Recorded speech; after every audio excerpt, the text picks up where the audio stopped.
Welcome to the highlights of the Hungarian Grand Prix, the 11th race of this exciting 2021 season. This race was happening in the backdrop of the biggest sporting event held every 5 years, the Olympics, the 2020 Tokyo Olympics. It was the same day when the 100 meters men's sprint took place, where the world's 8 fastest men raced against each other to decide who was the fastest man post the remarkable Usain Bolt era. Italy's Lamont Marcel Jacobs won the race with an incredible timing of 9.80 seconds. Now, back to man and machine. This chaotic yet exciting Hungarian Grand Prix was the perfect way to start the summer break for the teams. This Grand Prix is held on the Hungaroring, which has a track length of 4.38 kilometers and is a 70-lap race, a track where overtaking is a difficult proposition. On the starting grid, we had Lewis Hamilton, who had a great qualifying, and joining him on the front row was his Mercedes teammate Valtteri Bottas. The two Red Bulls of Verstappen and Perez were on the second row, followed by Pierre Gasly and Lando Norris on the third row. The Ferraris had mixed grid positions. Leclerc started from 7th and Sainz started way down in 15th as he crashed during qualifying and was eliminated in Q2. It was a creditable qualifying performance by the Alpine Renault team of Esteban Ocon and Fernando Alonso, who started in 8th and 9th, with Sebastian Vettel from Aston Martin starting from 10th. George Russell did not enter Q2 of qualifying for the first time this season, and the rest of the field were at the bottom half, as the trend has been this season.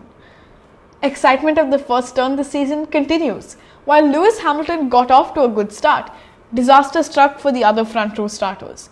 As the track was still wet due to rain, Valtteri Bottas had a very slow start, with cars overtaking around him, and before the first corner, he hit the brakes late and bumped into Lando Norris from behind, causing a chain reaction at the front, leading Lando to crash into Verstappen and Bottas into Perez, leaving all of them out. Separately, Lance Stroll turned into the first corner way too early and made contact with Charles Leclerc, who crashed into Daniel Ricciardo. The race was red flagged at the end of the lap. Bottas, Perez, Norris, Stroll and Leclerc retired their cars and could not take part in the race due to these crashes. Verstappen limped back into the pits while the race was red flagged with a lot of damage and just hoped it could be fixed in the short time available. The race restarted on lap 4. Here was more drama. The 15 remaining drivers followed the safety car for the formation lap to line up at the grid, where it seemed to be a regular process. But no, there was only one car on the grid, and that was Lewis Hamilton, probably the only time we've had this in modern day racing. I understand the last time we had a skeletal start to a race was in the 2005 US Grand Prix, where only 6 cars lined up at the starting grid when the remaining 14 cars drove back after the formation lap due to a prevalent tire safety issue at the time. The reason Hamilton was the solitary car on the grid while the others started from the pit was because all other cars drove into the pits to change from the intermediate tire compound, which is used in wet weather, to the soft compound. This was a big mistake from the Mercedes team, which would eventually cost Hamilton a race win. Hamilton pitted at the end of that lap to change tires from the intermediate compound to the soft compound. This brought in a totally unexpected leader of the race, Esteban Ocon in the Alpine Renault, and the most unexpected lineup to restart a race. Vettel chased Ocon, followed by Latifi, Tsunoda, Sainz, Alonso, Russell, Raikkonen, Ricciardo, with Mick Schumacher completing the top 10. Lewis Hamilton was at the back of the pack after his pit stop, and Max Verstappen was in 11th and just hoped to climb up the order with his usual race pace. It was race on, and I guess everyone at the time thought that they had a good chance to finish in the podium, if not win the race. The 15-car race was further reduced, with Nikita Mazepin retiring in lap 14 due to a collision with Kimi Raikkonen in the pit lane. And on the same lap, Mick Schumacher must have had his first experience fighting for a place with a front-end car at Formula 1, as he raced with Max Verstappen to hold on to his 10th place.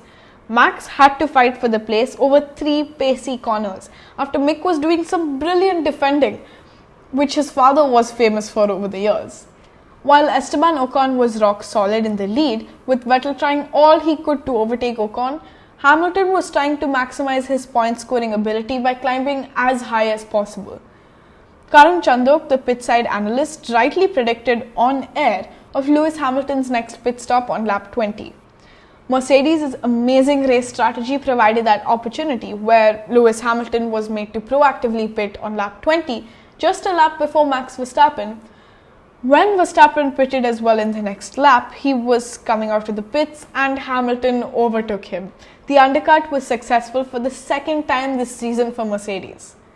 Fernando Alonso showed his legendary racing skills by holding off Lewis Hamilton during the last few laps of the race, and possibly the best battle of the race.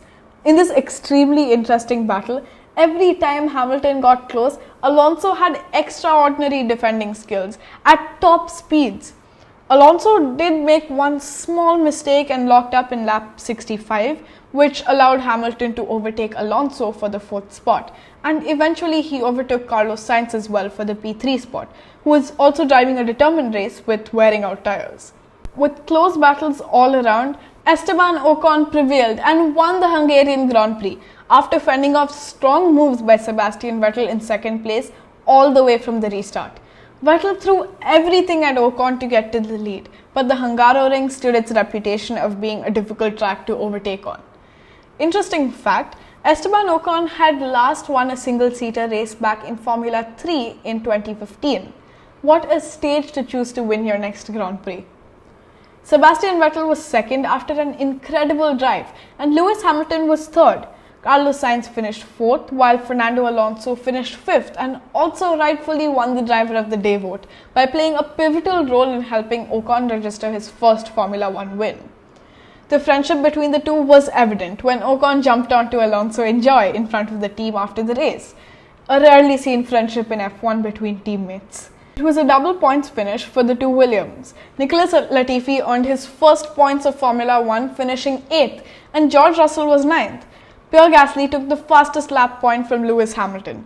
But it was a horrible race for Max Verstappen, who finished 10th. The crash ruined his race to a great extent, and his car was damaged badly, which did not give him the front row race pace to climb back up into the top order. This was the race order finish, but the FIA penalized Sebastian Vettel with a disqualification from the race due to inadequate fuel available in the car post the race for testing. As per regulations, the stewards should be able to take 1 liter of fuel from a car after the race is over for testing.